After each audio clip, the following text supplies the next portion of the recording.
Well, I was expecting a little bit more shake-up with this stock round. Didn't really happen. The only thing that happened was the CP owner picked up a pen share from actually the pool. He lost $5 on it. But that's okay, so we got two operating rounds. It's not only going to make that up and go further, but it's going to make whatever little income the pen can pull in off of its couple trains. Probably won't be running two trains much. We've got the two rounds now. Let's see what's sold out. Our CP can't go anywhere. Our NYC goes up. The pen and the B&O do not. So now we've got the NYC still kind of solidly in second place now there. And after the privates pay out to their owners, the CP goes and it opens up with a big turn. Pays $80 to its owner, buying the Champlain and St. Lawrence from him. Now it'll be getting the $10 revenue from now on. Uses its special ability to drop the tile down. A little bit of a bonus for that. Also pays to build the track here. $80 for that. Another $100 for a dot. It's trying to run hard here. It's going to run a train between here and here for 50 and 60 and 50. So that's going to be $160. And now the question is, do you swallow it or do you pay it out? He's got enough money for that last train. He's going to pay it out at 16 a share and then buy that train, filling out his portfolio. And that's really where he wants to be at this point. Okay, so the NYC is working on its dominance of New York. This is the best tile lay I could figure out for this because it gets me in here. I'll be able to perhaps build a token there as well. I don't need it right away, but I need it soon, unless I get control of the Camden and Amboy play, which is unlikely. I think the pen is going to control that, and that doesn't really help the pen, to tell you the truth. The pen has to get into New York this way for the control to matter. So Camden and Amboy kind of becomes an unimportant spot. It would be very important if the NYC had it, because they could play like this, say, and dot here, but they're not going to get that opportunity, and who knows when the pen will get around to laying it. If the pen buys the company, though, anyone can play there, and then the NYC will have that power. For the B&O, they played this way. I know that kind of screws up some of the possibility of the B&O C&O B&O pen cooperation, but there you have it. And NYC paid out 8, B&O paid out 5. Now the B&O wants to buy some trains, and they're going to buy themselves a 3 and a 4, crushing all those 2 trains. They've easily got the cash, and that causes serious problems. But nobody's completely stripped, but it really makes the CP start looking a lot weaker. They weren't counting on that. They were counting on one more run and being able to swallow a big run. And now the CP's looking really questionable. My guess is this guy's going to dump his shares just because the company does not look solid anymore. The pen closed things up by opening their route into Baltimore. Paid out $7 a share, 4, 5, 6, 7. They're running a 3 train, so they can do that. Now these all flip back up, but unlike how we've been playing where we go to a stock round, instead we go to another operating round. And at this point, people are going to be thinking about cashing in some of their private companies so that they have enough money to maybe start another corporation. Now the CP's paying the price for all those 2 trains. Remember, they had 2 trains and the 3. They're only making $8 a share right now, 4, 7, 8. They paid that out because it's too little to swallow. That would have only given them $190, not enough to buy another train. They would have liked a second train. They look like they're in a loser position here, and I just don't see, the advantage goes to the guy who can dump their shares. And of course, everybody before him may be thinking it's time to dump, in which case, if that's happening, he might actually go for control of the company. But it's at high value. At this point in the game, it's probably best to just get rid of it. And we finish up the operating round. Let me make sure. I caught everyone. The B&O, I don't know if I caught them, but they ran their little run down here for, I don't know, 15 a share, which is pretty good actually, by hooking this up and running 2 tracks out of there. The Penn bought the Camden and Amboy for $320 from its owner. That gives them enough money to start another corporation. No reason not to lay the track, because the NYC can lay the track they absolutely don't want. But chances are the Penn's not going to control that entrance into New York. They can't do anything to control it particularly. They would like for it to be this link up, but if it ends up that, they're probably sharing the route with the B&O, which might be fine if the B&O had some Penn stock, but the B&O might be able to dominate this route instead. And of course, the NYC is interested in hooking up its own route if it can. So it comes to the drop on who gets the first brown tile lay out of the bunch of them, really. Although, yeah, because the B&O can lay this track and then connect it up. The Penn cannot connect this up in any easy fashion. I think it's impossible once that hook's in there. We flip these up, we'll be heading into a stock round here with a lot of cash sitting over there on the Penn's owner. But some other people with some big questions, like this guy, may be wanting to start a corporation as well. He doesn't get his first shot.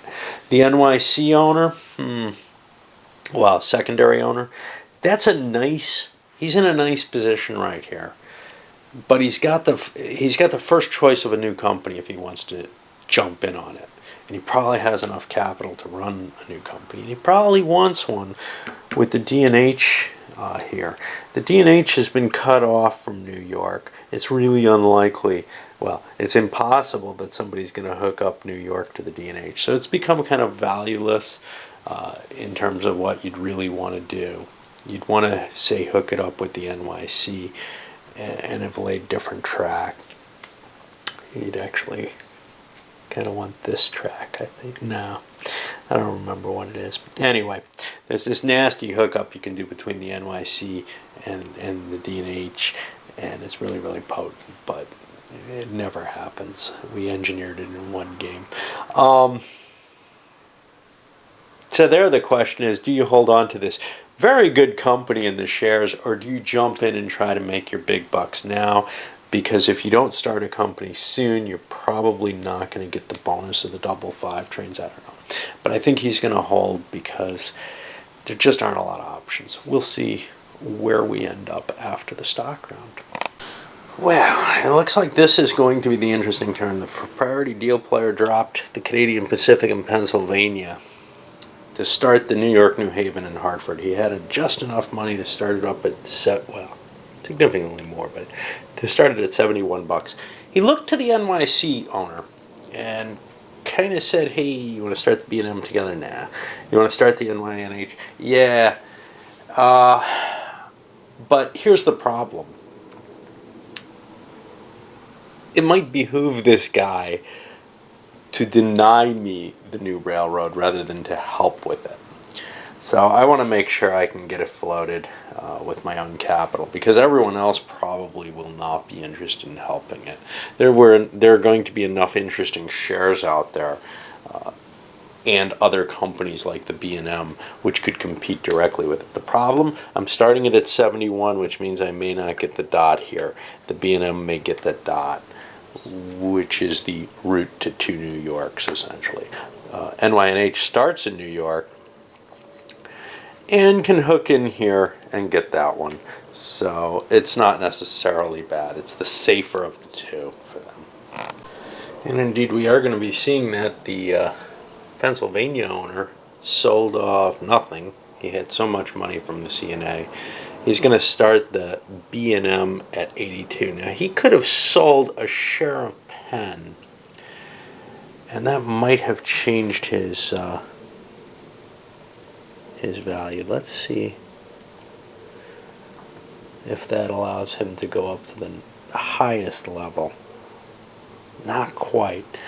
So he couldn't quite go up to $600 But you know, the Penn's not going to make a lot of money, and he needs cash. So I think what he's going to do is we're going to give him that money back. We're going to change that, and we're going to boost the B&M up to 90. So the important thing from the B&M's point of view is to go before the NYNH, because that allows him to get this dot. That's important because it lets him play in New York. If the NYNH plays this dot, it's over for him. He's stuck in this little upper corner, and that's just no fun. But with this, he'll be able to hit, well, the two New Yorks if he does things correctly. Mainly by having two different trains, which isn't terribly helpful. He can hit New York twice anyway. But if he can get control of this going in, which the NYNH is in favor of too, then he's got a powerful little position. And he's not really letting other people in there. The boost up to 90 is just to give him more capital, because I realize I stole so much money from the Penn, and it's the next day, so I don't remember very well what's going on. And I'm starving. But anyway, he stole so much money from the Penn, they really need a train, and he's in a situation where the B&M can help provide if he can throw some cash their way. So selling off a share seems reasonable. Plus, it probably is putting shares in the stock pool. The Penn's not the most attractive company out there. The B&O, and then the next, the NYC, are the better creators of wealth right now. One really nice thing about the Mohawk and Hudson, this guy is a little protected from the guy before him. You can exchange this in between any turns. So if somebody in a stock turn dumps a share of New York Central, he can pick it up by cashing this Mohawk and Hudson in. He's got to be careful, though. He's got to do it sometime soon, because we're beginning to see new companies come out, and those 4 trains are going to get eaten up fairly fast, although the last one kind of hangs out there for a while because nobody really wants it. But when the 5 trains comes, the M&H is gone, so he's got to kind of plan for when he wants to use it. And the B&O owner picked up a Penn share sitting out there, just diversifying his portfolio, using his money, putting it where it can make money. This guy sold off his CPs. They were still at a good value, and they're down to $100 a share at this point. This guy probably should have ditched one, but he's got to invest in something. But those were not a good holding. Anyway, that's putting a big percentage, 40% in the bank pool, which means the CP probably can pay out for a while. It's not making much anyway. It's in a risky position, though. But this guy over here had 2 choices of companies left, the Chesapeake and Ohio and the Erie. Now, the Erie far and away would be the more attractive, but the 2 tiles he needs to start are gone. And that's a terrible situation to be in. You don't really have the company. So he had to choose the C&O. I know at least one guy who loves to start the C&O first thing at the beginning of the game. And sometimes he wins, you know. I'm very unfond of the C&O in the sense that it doesn't have too many opportunities. Now, late in the game, Chicago becomes worth something. Gulf becomes worth something. It's a nice little line at the end. But as a starting line, I'm just not impressed with it. And it also kind of disappoints me because it's in the wrong place on the board. It should be over here with everything else. And it's an ahistorical starting location. So, you know, that's just really bothersome to me. All right, let's see what's left. I'm not going to see any more companies start, I don't think, unless somebody who controls one of these can hand it to the company that wants it for the Erie. So the owner of the NYNH had a possibility. He just bought a share of the NYNH. He's not really that worried about it. But he had the possibility of starting to buy B&M shares up. Now, this can cause you to float someone else's company. If you're playing with hidden cash and you don't know whether or not they can start it, but they look like they think they can, and they put themselves up here above you, and you really want to go before them, well, that's the kind of situation that you could get in where you trick someone into buying your shares for this. But basically, the NYNH owner went to the B&M owner and said, look, I'm going to trash your stock unless we can work together. But we can work together, right?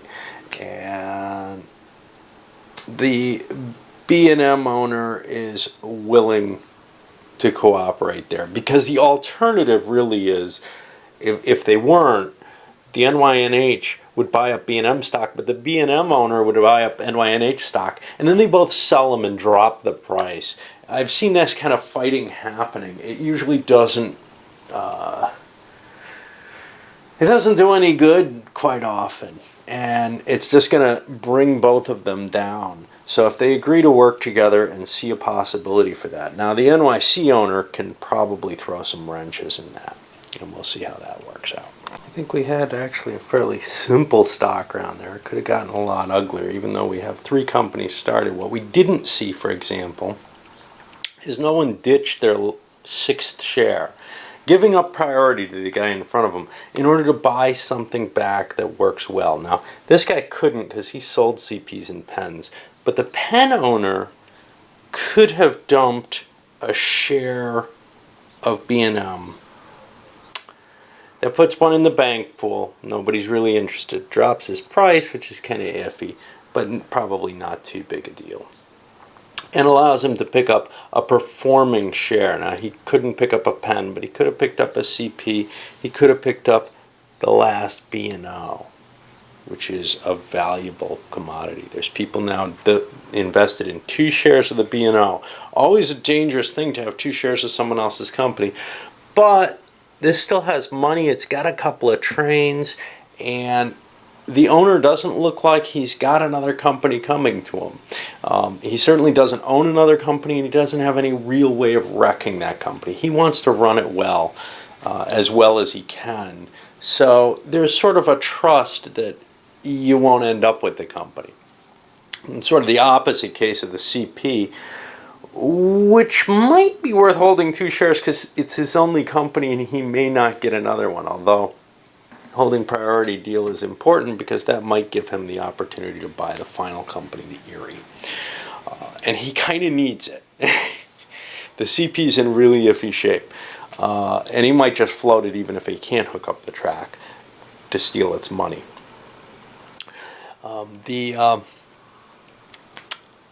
The advantage to making some of your money work harder is obvious.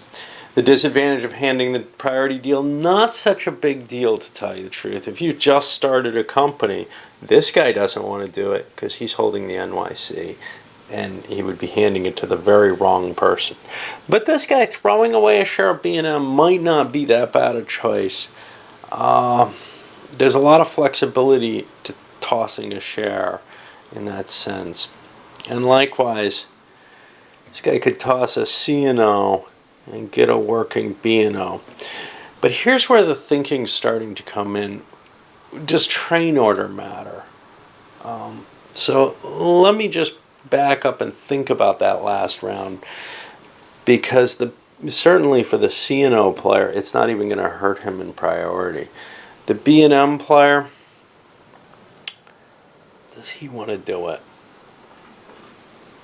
See, he's a little worried about his stock value dropping. If he drops a share, everybody could buy and dump it. And he doesn't really want that to happen, but I think the C&O player is having second thoughts about, if I go 3rd here instead of 1st anyway, if people do slap my shares around, what does it mean? Because we're looking at the train values here, and let's assume that nobody buys a Fortrain except the 3 new companies. Well, and maybe they won't, but our first new company is the C&O. It buys a Fortrain, nothing exciting there. B&M buys a Fortrain, nothing exciting. NYNH buys the last Fortrain, and it can buy a 5 train at that point. It doesn't quite have enough money to do both, though, which is kind of a problematic situation for them. Luckily for them, they're not hooked up to anything, so maybe they could play delay of game. I don't know. I don't think there's a reason to do it based on anything except income, but I don't see any reason the C&O wants to keep its stock value up. So he's going to drop $100 and buy himself the final B&O. And that helps just about everybody and drives down the two people who don't have any B&O.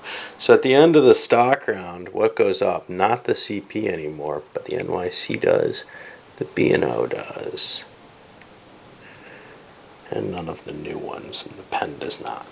So that's where we're going to be sitting, and actually we're going to see the NYC getting the first jump on this. Let me put the dice over here to remind me, because I got to go shopping or something, and I'll load this up.